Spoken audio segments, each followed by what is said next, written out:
actually how you master communication with these simple 3 steps. And these aren't even complex ones. These are so simple that I wish I knew it earlier. That I could have applied it to my own shy, awkward self and gotten like this immense amount of confidence and amazing responses from people. And literally good social skills from nothing.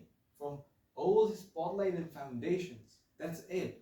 By the end of this video, you'll get the entire blueprint with these simple 3 steps, which once you apply them, you'll see how the same people around you who treat you the way they treat you right now start treating you differently, even start looking at you differently when you apply these 3 steps, especially the spotlight effect.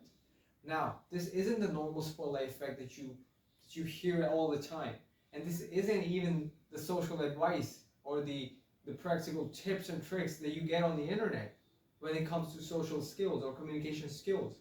These are super weird but simple ways which I've applied in my own self-improvement and social anxiety journey, which has actually given me tremendous amount of confidence in my own self in a way where I could speak to other people, get the conversation going without having like this, oh, I need to exit the conversation. Oh, the conversation has stalled and it has dried out. What do I do next? And oh, maybe next time. Maybe I need to perform better next time.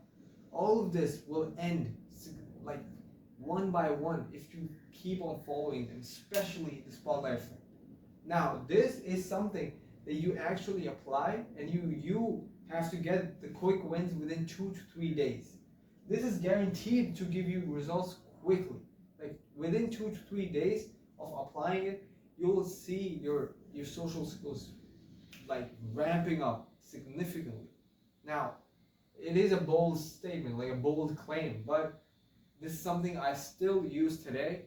And it's not that I've mastered communication. Like, it's not that I'm on the peak of this mountain and I'm just the emperor or looking down at people.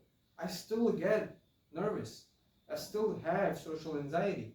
But using the spotlight effect with the hypnosis that it carries out, it is actually giving me, to this day, the confidence to be able to speak and get the conversation going without being too much in my head, without overthinking too much. So let's get right into it.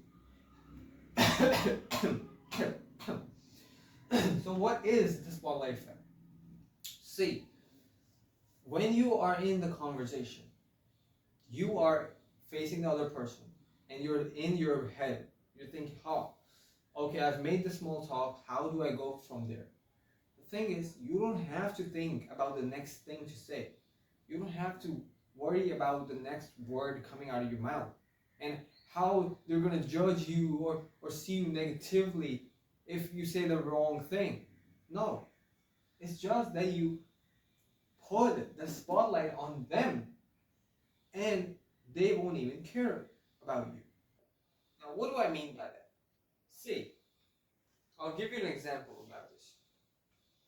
Now, tell me, do you see a pimple or a scar or something unusual on my face? Okay, you can keep your judgments. You can have the opinions. But now, if I were to ask you, how many pimples do you have right now on your face? Now notice, you are not even paying attention to my face right now. You're thinking about your own face. Oh, how many pimples do I have? Oh, do I even have it today? Oh, I used to have it back then. Oh, or I had it like a week ago. Do I have it right now? And you keep thinking about your own self. And what I'm doing here is I've shifted the spotlight on you and taken it away from myself and put it onto you. Now, this works as a self-hypnosis. Now, I'm putting you in kind of like this trance. Well, I'm not really putting you in a trance, but you're not thinking about me. I'm taking the attention away from me towards you, which actually gives me the leverage where I would be like, oh, they're not judging me, or that voice that says, oh, they're judging me, oh, they're looking at me, oh, maybe they're scrutinizing my entire body, maybe they're looking at every twitch, every move of the muscle that I'm making. But when I'm putting it onto you, notice what happens. Now my brain can relax. Finally, I have no eyeballs on me. Finally, I am away from the spotlight. I've stepped away from it. And now I can think. Now I can like relax a bit.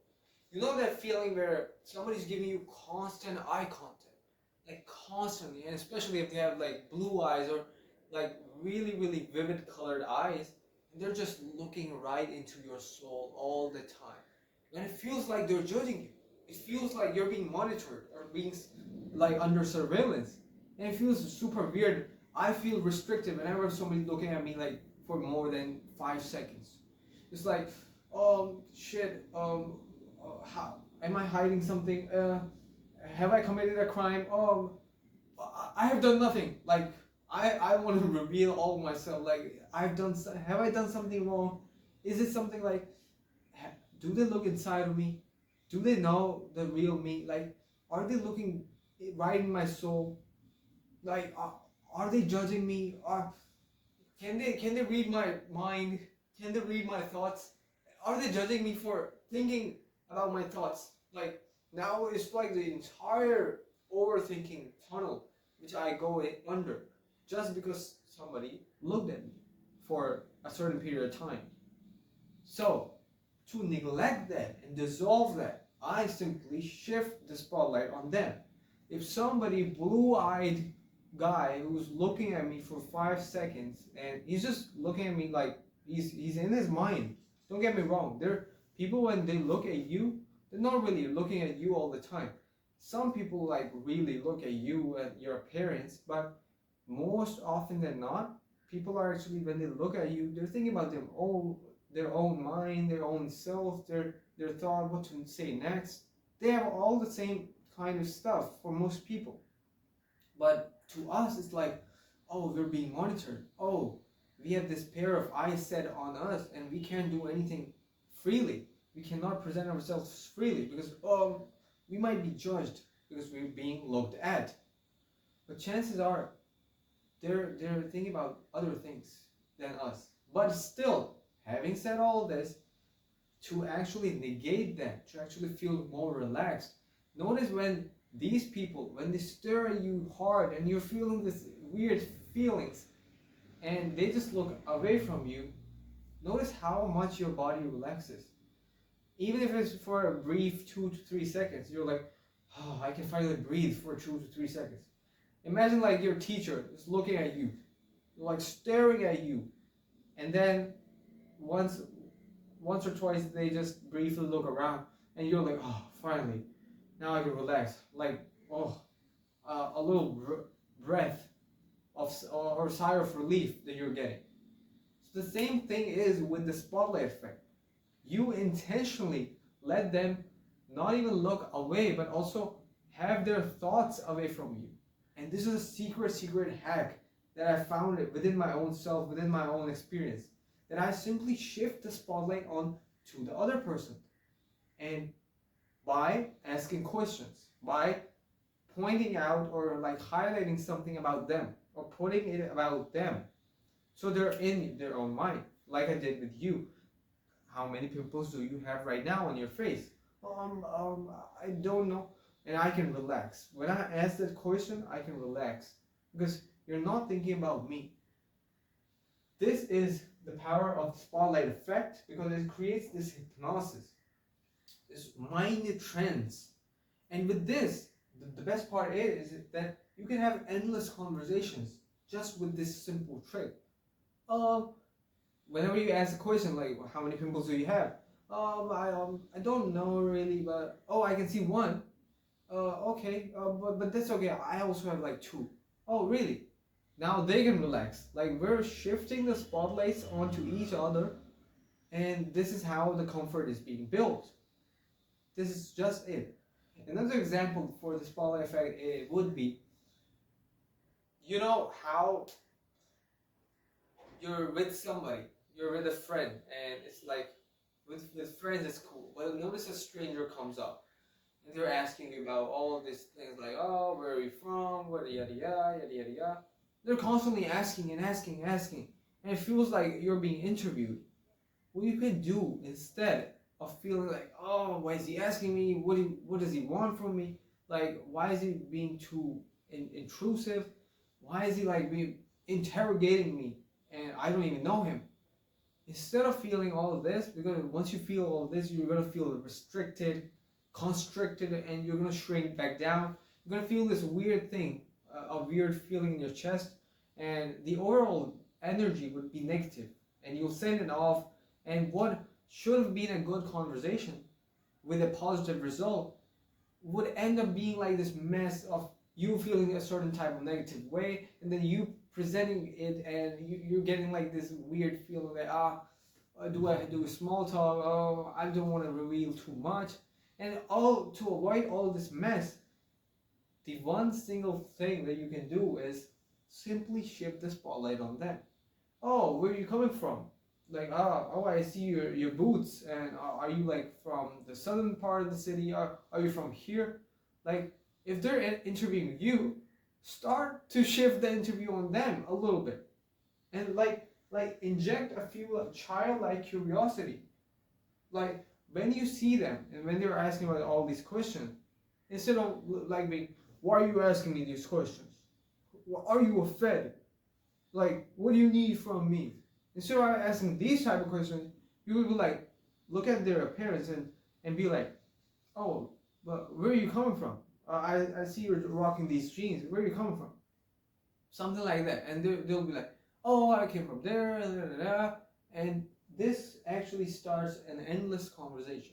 Now I know some of you like, oh, but if strangers asking me about this question, stranger danger, and I don't want to reveal too much. See, you're not like, not everybody would be a criminal. Not everybody would be like in this fed. Or you're not in a movie where somebody's interrogating you and they have ulterior bad negative motives. If you go in within this world thinking everybody has like this agenda to talk to you or this negative motive to talk to you, you'll have terrible social skills. This is it. This is what I had. I had been told that strangers were dangerous, and I shouldn't even reveal anything to them, and I shouldn't even talk to them like for more than a minute or like 30 seconds. But that negative perception actually hindered my social growth, and I was like, okay, I'll only talk to my own friends. I'll only talk to my close friend circle, and I ended up having like circulating around these 2 to 5 friends all my life, and I couldn't grow socially because of that negative perception. So dissolve, throw away these negative perceptions that strangers are dangerous or anything that society or the past conditioning has told you, because that is how we actually grow. If you have a body, what is it called? If you have a weighted vest and you're running with a weighted vest, you know these athletes when they're running and it's easier for them to run, they wear a weighted vest. So they put on a vest and it has like these slots where you can put a lot of weight and you can increase the weight and then you can run, you can jump or whatever. And it kind of adds this resistance. If you're walking around this world wearing a weighted vest and you have so much weight on you, once you take it off, only then you're gonna feel relaxed. Only then you're gonna feel like you're free. And after these runs these athletes do with the weighted vest, once they actually throw it away, they can feel so much energy, like so much free, calming relaxation, because they're finally away from the burden. So let go of this conditioning that you have. It's been weighing you down. Let go of it. Once you remove the weight vest, then you can actually start to apply these things. And it is a bonus point which I haven't like written down, but let go of these negative associations, stranger danger or anything like this. So once a stranger comes here, ask interrogates you so much, you feel awkward, shy, weird, you put the spotlight on them by asking questions. And they'll be like, oh, he's being curious. And he's actually being interested in me as well. And they're going to say things about them, they're going to add to the conversation. Now, this is crucial. Once we shift the spotlight on other people, what it does is it gives us data. It gives us so much data that we can then use to branch out the conversation in different ways. It's like endless conversation that we've unlocked with one simple trick, which is putting the spotlight on them so we can relax. Our brain is like, phew, finally, we're not being looked, we're not being judged. We can finally take like a breather. And then your brain actually starts to generate like these ideas, creative, like how do we branch out? Most people have this dilemma of oh, what do I say next? Oh, I'm stuck at like the conversation dries out and I don't know what to say next. This is because the pressure is all on you. You think you have all the spotlight in the world, that everybody's looking at you, which is true as well. Sometimes it is true. And for that, you need to shift the spotlight away from you. People say, oh, be relaxed with the spotlight. In psychology, there's a spotlight effect that everybody's looking at you. And people say, oh, but that's not true. I say, because I had been there, that it is true. People do look at us. People do judge us. This is just the God's honest truth. This is just human nature. Even you, when you look at somebody, you instantly look and judge them. Why is he walking this weird? I did this all the time. Why is this guy walking all weird? Why isn't he like swaying his shoulders? I used to criticize everybody who was walking just because I didn't like the way they walked. And I didn't even know them. They were complete strangers sometimes. And I used to look at them, instantly judge them, and think negatively of them, and keep the judgment inside of me. So it's human nature to judge. It's human nature to look at everybody else. Have the spotlight effect is real in terms of psychology. But this is the spotlight effect that I'm referring to, is to actually since it is real, since everybody's looking at you, you simply shift the spotlight onto them. And you can do this even with an audience. Like when you're on stage, which I don't think you will be, but no offense, but you're on a stage, you ask them a question, like some sort of question that leaves them thinking. And all of a sudden, they don't look at you. I did this all the time with my presentation in my university, in my school. What I did was I handled some sort of like this thought or some sort of joke. Or I used to write on the whiteboard, and everybody's attention used to turn on the whiteboard. And I would be like, oh, finally, people aren't looking at me. Finally, I'm not being judged. And it did wonders for me because I was so nervous to even speak to, let's say, 5 to 10 people in a small class. And when there was a moment where I had to give the presentation all by myself, or even with my buddies, I would be like, oh shit, this is like the worst thing ever. But doing like the spotlight thing, by putting the spotlight onto them or onto something else, I would be able to relax. So now you know, you can not only put the spotlight on them by giving them something to think, by giving them a question to like ponder on, but also like draw something on a whiteboard. Turn their attention away to something. Oh, look, a guy is walking there. Oh, look, a bird. Like they're looking at the bird now. And you have like 3 to 5 seconds. You can breathe, come up with new things.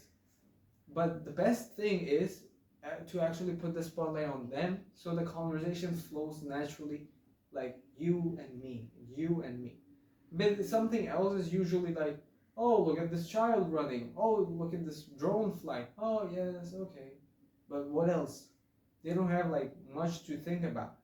But once you do it with them, once you put the spotlight on them, you can be like, oh, look at the drone. Do you have one? They'll be thinking, no, I don't really. Or do you like to have one because it's pretty cool? Oh yes, I always wanted to like fly a drone, not because of some like this videography, but just how to feel the movement of the drone, like exploring the places with the drone and back and forth. Now you're in a conversation where the topic is drone. You can see how it's an endless pit of conversation. You're just traveling and traveling, but also notice how the other person is hypnotized once you ask the question. Oh, do I have a drone? No.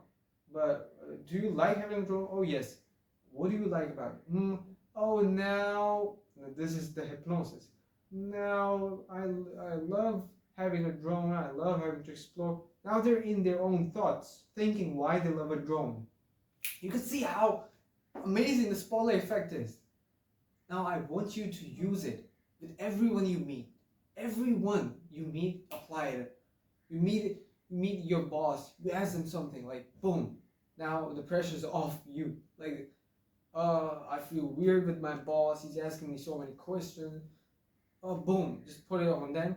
Not like you're actually switching topics, you're actually not being responsible, like not taking responsibility. But oh, I'm curious to know, like, what's your routine, boss? What's your routine when you go back home?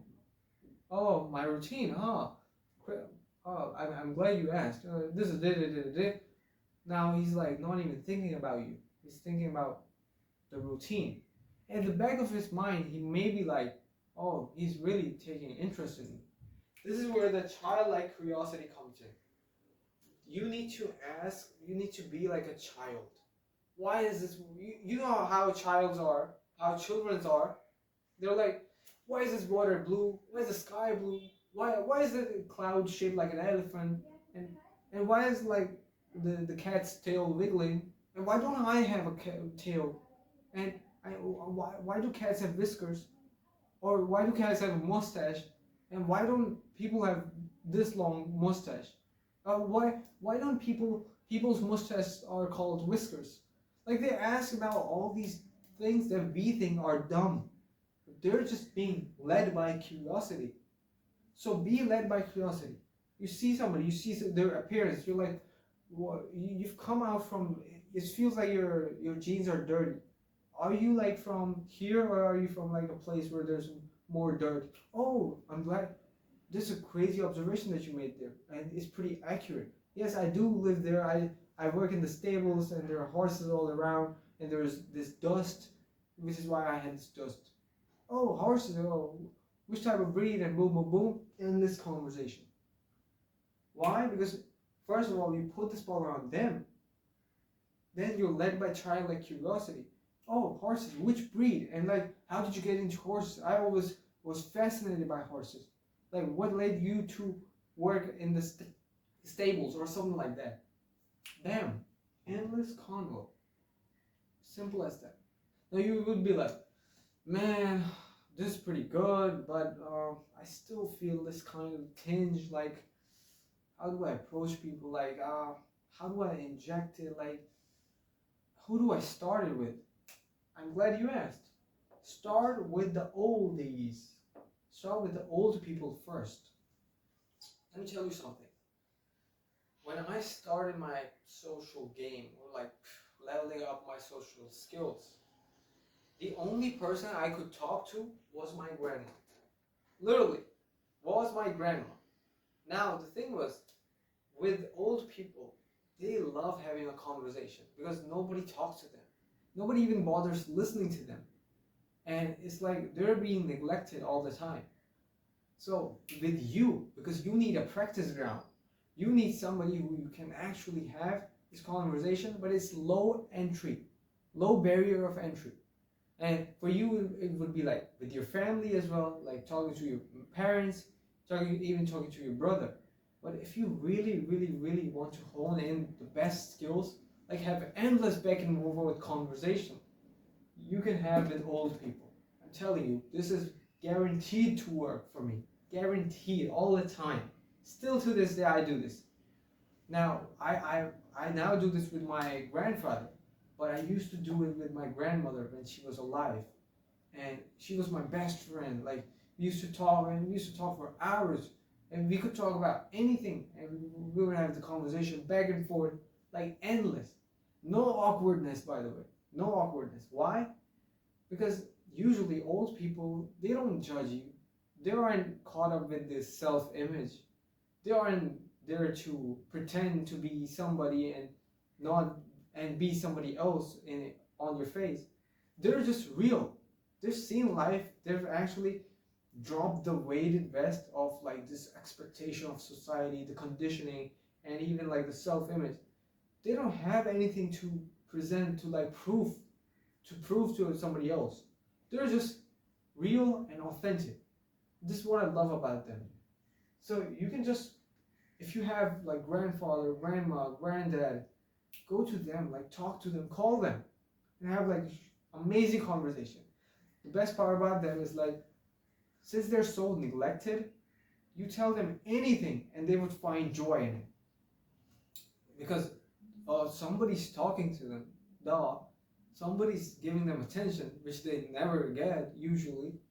So you tell them anything about yourself. Like, oh, I picked up a booger. Okay, not this, but I did like, I gave like 2 cents to like today I was just like lazy, and today I was like, I gave food to a beggar. You give them anything, it doesn't matter, anything at all, and they're gonna respond. They're gonna have this conversation. Almost every old person that I've talked is the easiest to talk to, has the lowest barrier of entry. And when you're starting your social game, like really increasing that social skills, the worst fear that we have is that I'm afraid judgment from others. So if you talk to your friends, they're gonna judge you, they're gonna insult you. But usually old people are nice as well. So they're gonna be like, okay, they're polite, they're nice, they're gentle, they're really easygoing, they're soft, they're kind in nature. They have this kindness. You practice with your friend, he's gonna insult you back, you're gonna go and be crumbled and like in your bed under the blankets and cry all night. Maybe that's not you, but and especially if you talk to like an opposite gender and they say something bad and you'll be in your bed crying and sobbing like, oh shit, I'm never gonna talk to anybody. Like, this is why I'm telling you to pick the lowest barrier of entry. For you, it might be your parents as well. With me, I can talk to my parents, but with the old people, it's super easy, man. It's so much easier. Even with the parents, there's this kind of like this change. Oh, do I tell them this? Do I tell them that? With old people, they don't care. Tell them anything. Give them any information. Like, oh, I like this girl. Tell them anything. And they'll also extract experience from their past. It's like the lore, hidden lore that you're gonna explore. With this, it's like, oh, what does he have? Like, what's the lore? What's the backstory of this old person? And you're led by a childlike curiosity, endless conversation with these people, almost every time. My best friend today is my aunt and also my grandfather. So it's like we shoot the shit, talk about stuff. I talk about my stuff, he talks about his stuff, he talks about his past stuff, all the experience, and then I ask him stuff about, okay, so in your past, did you do it like this? What was your mindset about? Like, what was your thought process like? And it's just back and forth all the time, so much good vibes. And I also recommend having female old people. So with female, it's like they have like this sweet, tender, gentle nature. So old and female, it's a really, really good combination to start. So with me, it was my grandmother. We used to talk about anything. She wouldn't judge you. She wouldn't criticize you. She would be polite. She would offer me advice. But she was so polite. I would take this advice. I would take the criticism, and it was so good. Like really, really soft. It's like those ads of silk, and you drop something and it's like visually appealing. The silk is smooth and soft. The feeling is like those silk ads, where it's so aesthetic, it's so smooth, you're just calm and you're just relaxed by the experience. So start with the old people. It's the easiest to get to. Even the spotlight effect. First of all, you wouldn't get this awkwardness with old people, but I did. When I used to start, even I couldn't talk to my grandmother. even with my grandmother. But I had to start somewhere, and using the spotlight effect really helped me as well. So you can start with the old people and also use the spotlight effect in the process. Now comes the foundations. Now this is key. Without this, anything won't sustain long term. Any conversation that you're trying to make isn't gonna stick. Now this is where it gets real. Notice like this stack of things. You're stacking things up, and this is the lowest amount stack. These are your tips and tricks. These are everything that you see on the internet, on YouTube, all the and practical tips and tricks, advice on communication, on how to be better with social skills, how to overcome social anxiety, 5 steps to overcome social anxiety. These are all the tips and tricks, but these are the tip of the iceberg. What lies in the middle, like at the end, is the foundation. This is what holds up the entire house. Without this, the house would entirely crumble. And this equates to 90% of your social skills. So no matter what tips and tricks you apply, no matter how much spotlight you apply, no matter how many old people you talk to, if this isn't right, you'll mostly feel like imposter syndrome, you'll mostly feel bad, you'll mostly doubt yourself. You'll get this like, am I at the right place? Am I saying the right thing? You mostly be in your head. Why? Because your inner game, your inner confidence, and your inner foundation isn't right. What do I mean by this? This is to say that your habits and your routines aren't in place.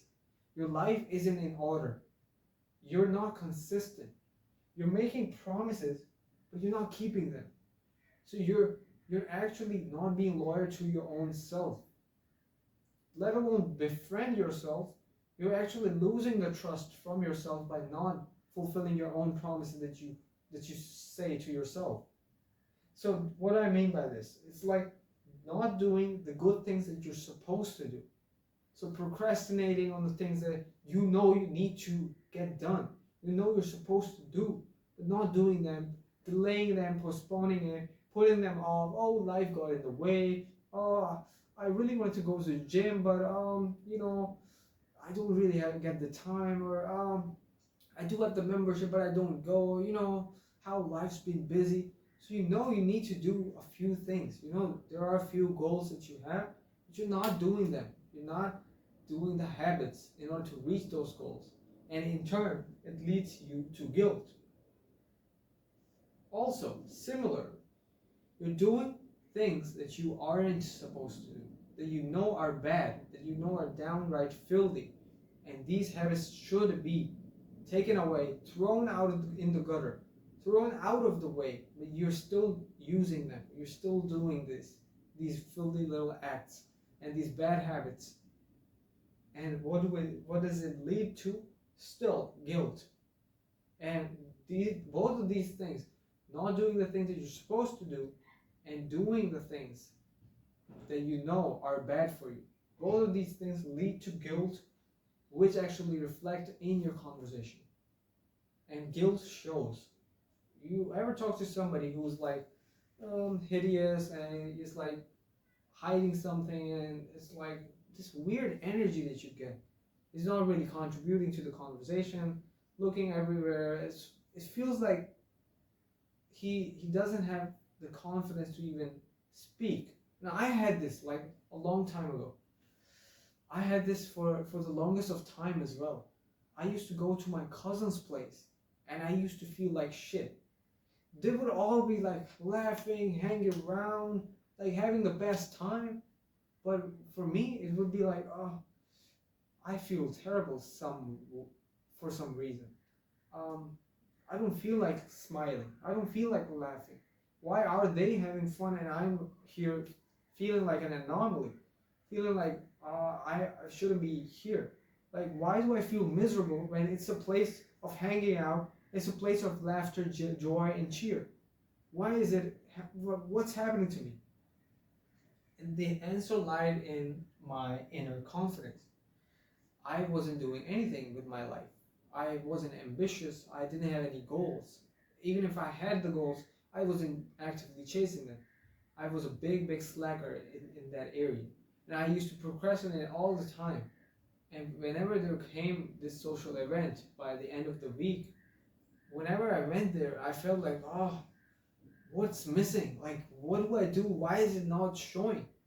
And on the days, I kid you not, on the days where I had like this, I had this done, I had that done, okay, I feel pretty good, and I'm progressing in life.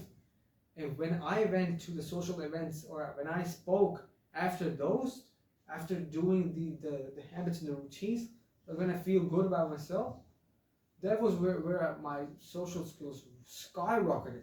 And I used to analyze what changed. And for the longest time, I couldn't recognize what the change was.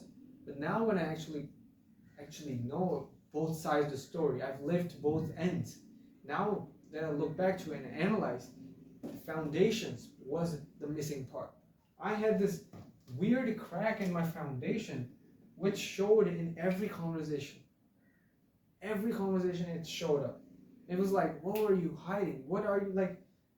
My friends or my cousins used to say like, you don't discuss things, or you don't like engage in discussions. You don't engage in like, we want you to like open up. We want you to be free and authentic.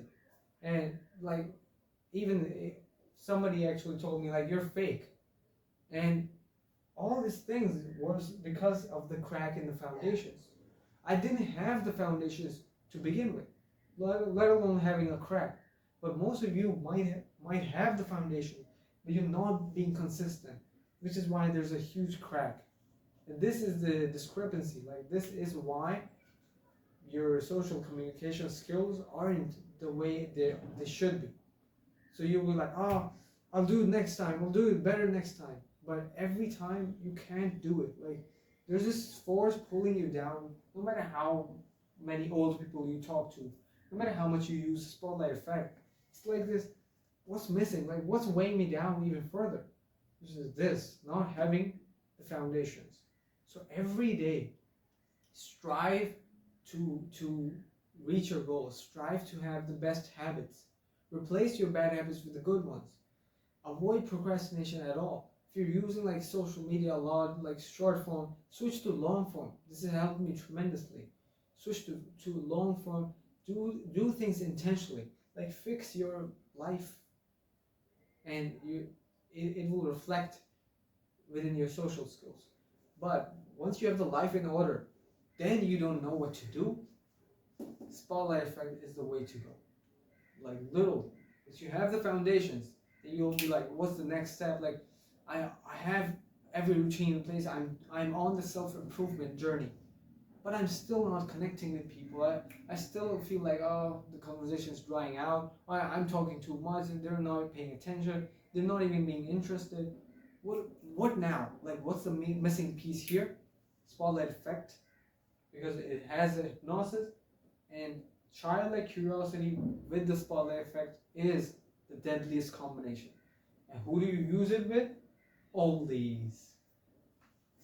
I actually wish you crush your goals with the social skills, and comment down below after you applied all of these things, and I'm looking forward to you commenting in 2 to 3 days when you've applied the spotlight effect. This is the actionable item for this video.